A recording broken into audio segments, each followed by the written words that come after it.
अस्सलामु अलैकुम, मैं हूं हुरैन फातिमा और आप देख रहे हैं हिमायती न्यूज HD चैनल। नजर डालते हैं आज की अहम खबरों पर।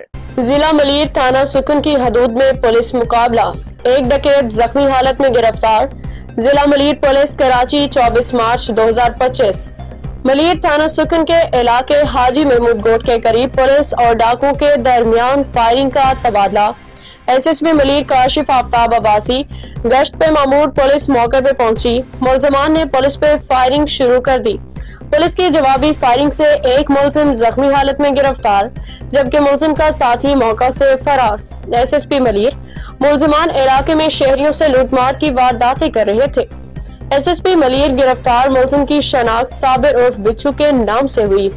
SSP मलीर गिरफ्तार मुलजिम के कब्जा से एक अदद 30 बोर पिस्टल बीमा राउंड बरामद। पुलिस की जानिब से गिरफ्तार मुलजिम का मजीद क्रिमिनल रिकॉर्ड चेक किया जा रहा है। जख्मी मुलजिम को तिबी इमदाद के लिए अस्पताल रवाना कर दिया गया। सुकन पुलिस की जानिब से ज़ाब्ते के तहत कानूनी कार्रवाई अमल में लाई जा रही है।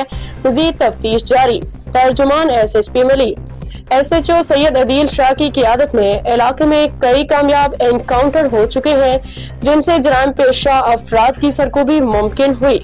पुलिस का कहना है कि इलाके में अमन अमान बरकरार रखने के लिए कार्रवाइयां जारी रहेंगी। हाकिम अली दल की रिपोर्ट। मज़ीद अपडेट्स के लिए देखते रहें हिमायती न्यूज HD चैनल।